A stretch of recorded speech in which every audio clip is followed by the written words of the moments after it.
প্রিয় বন্ধুরা, কাছে দূরে যে যেখান থেকে আজকে আমার ভিডিওটি দেখছেন সবাইকে আন্তরিক শুভেচ্ছা ও অভিনন্দন। আজকে একটি আসলে বিষয় নিয়ে আপনাদের সামনে হাজির হয়েছি। আশা করি আপনাদের প্রত্যেকেই পাশে পাবো। তো আমরা কিন্তু ছোটোবেলায় আমরা রাজা বাদশাহ এবং জমিদারদের বিভিন্ন রকম গল্প শুনেছি এবং খুবই ভালো লাগতো এইসব গল্প শোনার জন্য।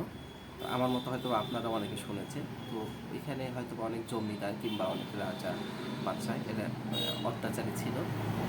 এরা হচ্ছে প্রজাদের চাষাবাদ হোক বা না হোক তাদেরকে খাজনা দিতেই হবে। খাজনা সেইরূপ তাদেরকে ধান দিতে হতো। হয়তো বা ব্যবসায়ী যারা ব্যবসা করতো তাদেরকে মুদ্রা দিতে হতো খাজনা হিসাবে।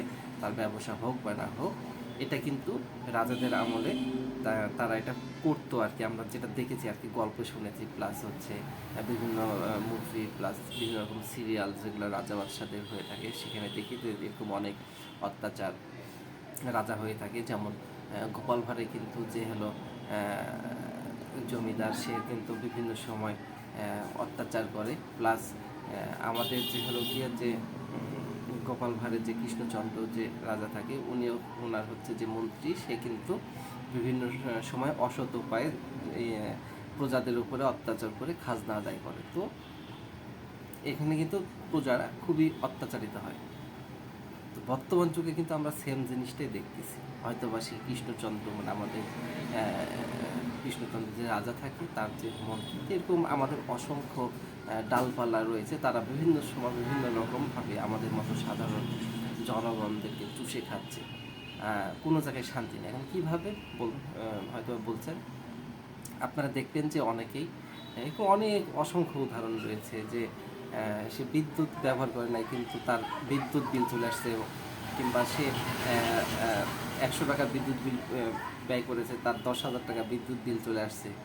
তো এগুলো আসলে যেমন ওই সময় প্রজাদের সাথে অত্যাচার করা হতো, সেম আমাদের এই এখনকার সময় যে আমাদের সাধারণ জনগণ রয়েছে, তারা এইভাবে কিন্তু প্রতারিত হচ্ছে। প্লাস নিজের ঘরে নিজের জায়গাতে নিজের জমির উপরে খুঁটি নিয়ে আসার পরে নিজের ঘরে যে নিজের টাকা দিয়ে মিটার কিনা পরে সে মিটারে ভাড়া দিতে হয়।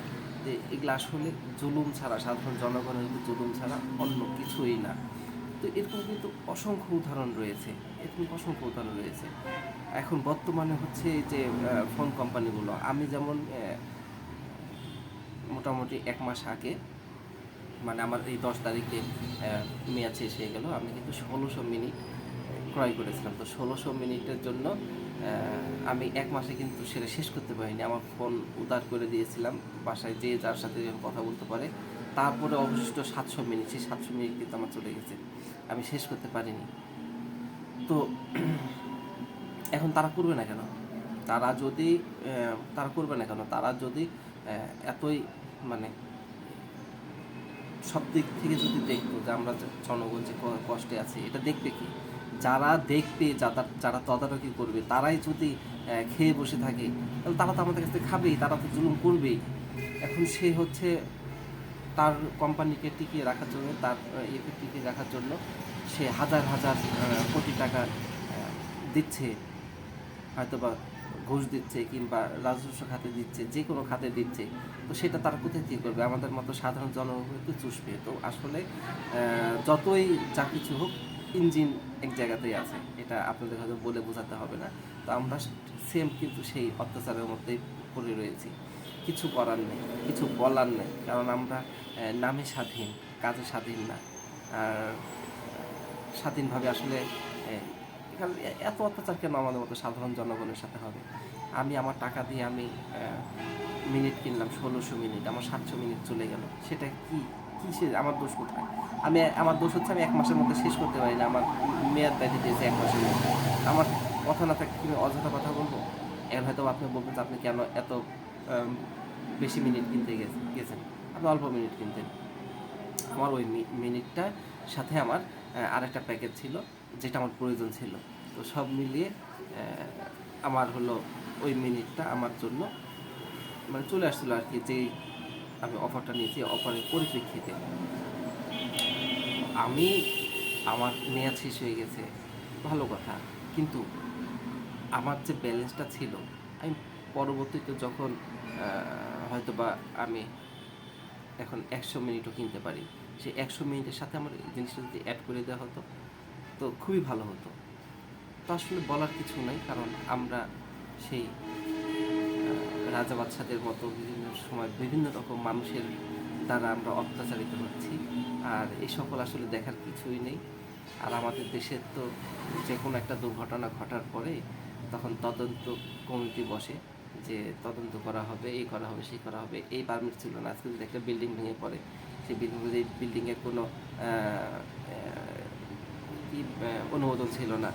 তো ভাই, অনুমোদন নাই, আপনারা খুঁজে খুঁজে বাইর করেন না কেন সেই বিল্ডিংগুলো? কোন জিনিসটা ত্রুটি আছে আপনারা বের করেন না কেন খুঁজে খুঁজে?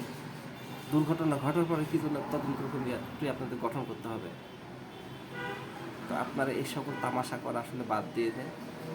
আমাদের মতো সাধারণ জনগণ আসলে কি চাচ্ছে, কীভাবে চলতে যাচ্ছে সেটা আপনারা করুন। এতে আপনার আরও বহুত দিন হয়তো বা ক্ষমতা টিকে থাকতে পারবে, যদি সাধারণ জনগণের আপনারা খেদমত করেন। আমরা যদি পদে পদে অত্যাচারিত হই, পদে পদেই তো অত্যাচারিত হচ্ছে প্রতিটা ক্ষেত্রে। আমি তো মাত্র 2টা পয়েন্ট বললাম, হাজারো পয়েন্ট রয়েছে। ঘুষ ছাড়া কোনো অফিসে কোনো কাজ হয় না। সাধারণ যারা টাকা দিতে পারে না তাদের তো কাজই হয় না। আর যাদের টাকা আছে তারা শুধু ঘুষ দিয়ে আরামে এসে হাসি দিয়ে কাজ উদ্ধার করে নিয়ে চলে যাচ্ছে।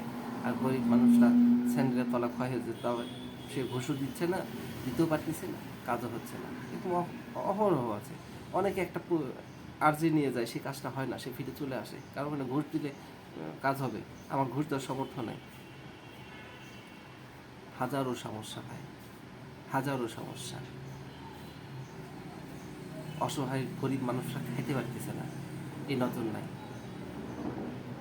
অল্প দামে চাল, পেঁয়াজ, চিনি, ডাল দিয়ে থয়ে দিয়েছে, ডিজেল দিয়ে কয়জন নিতে পারে? সবাই তো নিতে পারে না, সবার জন্য থাকেও না, অনেকে চক্ষু লজ্জার হয়েও যায় না। আজকে আসলে বেশি কথা বাড়াতে চাচ্ছি না। আমার যদি কথাগুলো আপনাদের ভালো লেগে থাকে অবশ্যই আমার ভিডিওটি একটু লাইক, কমেন্ট এবং শেয়ার করে দেবেন। আর যদি খারাপ লাগে সেটাও জানাবেন। সবাই ভালো থাকবেন। আসসালামু আলাইকুম।